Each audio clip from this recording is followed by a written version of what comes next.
Daughter became the MLA in the 3 months. Last week also had big accident in Nalgonda town, and she attended the meeting. That time she escaped. Again today, in accident she died on the spot. We are doing funeral also with state honors. Our CM also coming by 4 o'clock to condole to his family. Thank you. Ready మనతో పాటు రజనీ సాయిచంద్ గారు. Madam చెప్పండి, ఆ లాస్య గారితో మీకు ఎలాంటి అనుబంధం ఉంది? లాస్య అంటే రాజకీయంగా మేము రాజకీయంగా అంటే నేను బయటికి వెళ్ళిన సందర్భంలో లాస్యతో ప్రత్యేకంగా అనుబంధం ఏర్పడింది. లాస్య చాలా అంటే లాస్య సౌమ్యంగా ఉండే మనస్తత్వం అండి, అందరితోటి మంచిగా ఉండే మనస్తత్వము. అలాగే నాతోటి కూడా చాలా ఫ్రెండ్లీగా మంచిగా ఉండేవాళ్ళు. అంటే చివరిగా ఎప్పుడు లాస్య గారితో మీరు మాట్లాడారు? 1 వీక్ బ్యాక్ మాట్లాడానండి.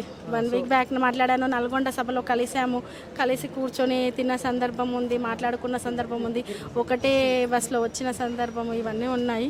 1 వీక్ బ్యాక్ కామన్గా ఇంటికి రండి అని అట్లా మాట్లాడుకున్న సందర్భాలు కూడా ఉన్నాయి. అంటే మెమొరీ ఏది ఉంది లాస్య గారితో? ఎందుకంటే రీసెంట్గా తను రాజకీయంగా ఎమ్మెల్యేగా కూడా గెలవడం, చిన్న వయసులో తను ఎమ్మెల్యేగా గెలవడం జరిగింది. అంటే లాస్య ఇలా కూర్చొని ఉంటే ఫాస్ట్గా పరిగెత్తుకొని వచ్చి హక్ చేసుకొని నా ఒళ్ళో కూర్చుందండి లాస్ట్ 1 వీక్ బ్యాక్. అది నాకు చాలా బాధను కలిగిస్తుంది. అంటే బరువైతున్నా నాకు అంటే లేదు, నువ్వెంత లైట్ వెయిట్, చాలా బక్కగా ఉన్నావు, ఏం బరువైతున్నావు అంటూ ఇలా ఇద్దరం ఫ్రెండ్లీగా మాట్లాడుకున్న సందర్భం కూడా ఉందండి. మేడం ఏ విధంగా చూసుకోవచ్చు? ఎందుకంటే చాలా చిన్న వయసులోనే ఎమ్మెల్యే అయింది. సో రీసెంట్గా 1 వీక్ బ్యాక్ కూడా తను యాక్సిడెంట్ కావడం జరిగింది. దాని తర్వాత ఆ 10 రోజులు మరవకన్నా ముందే తను యాక్సిడెంట్ మరణించడం మనం చూస్తున్నాం. అంటే ఎలా చూసుకోవచ్చు అంటారు?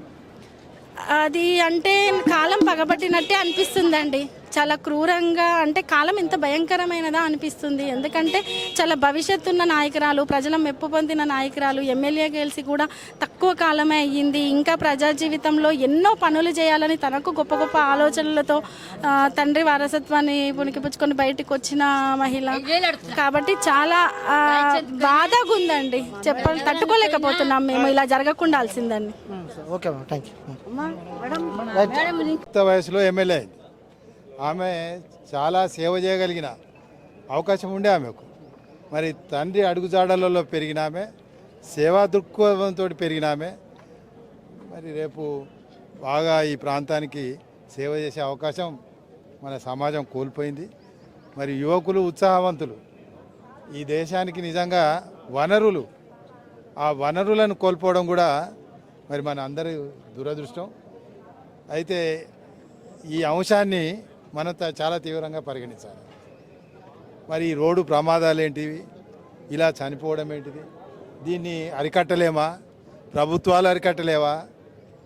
లేదా ప్రజానీకం సమాజం అరికట్టలేమా?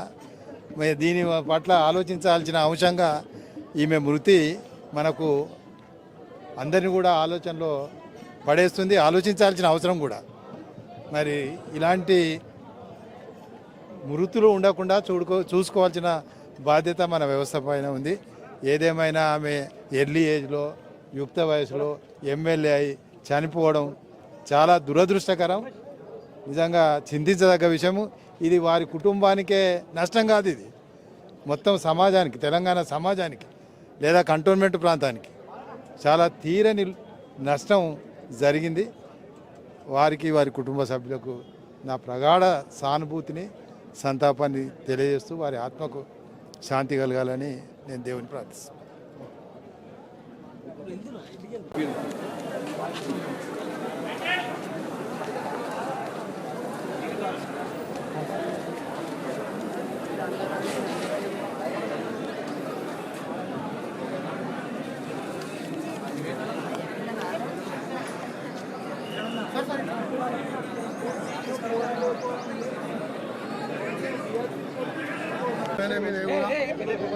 आज रोड एक्सीडेंट में जो डेथ हुए,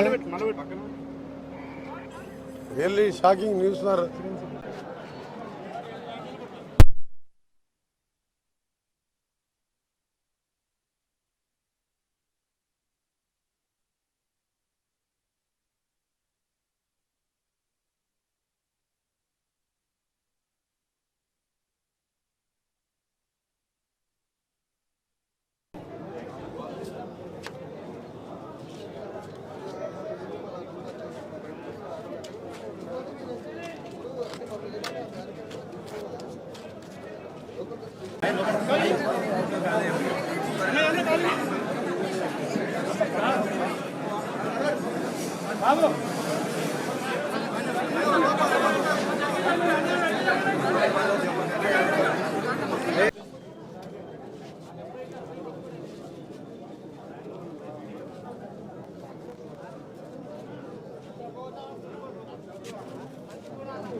ఇప్పుడు ఆపరేషన్ లేకుండానే మోకాళ్లకు ప్లాస్మా ట్రీట్మెంట్. మీ ఆర్థోపెడిక్ సమస్యలన్నిటికీ రోబోటిక్ టెక్నాలజీ ద్వారా తక్కువ ఖర్చుతో శాశ్వత పరిష్కారం. Free consultation. ప్రతి ట్రీట్మెంట్ పై 20% డిస్కౌంట్. ఈ ఆఫర్ కొద్ది రోజులు మాత్రమే. త్వరపడండి. V9 hospitals 9281465842.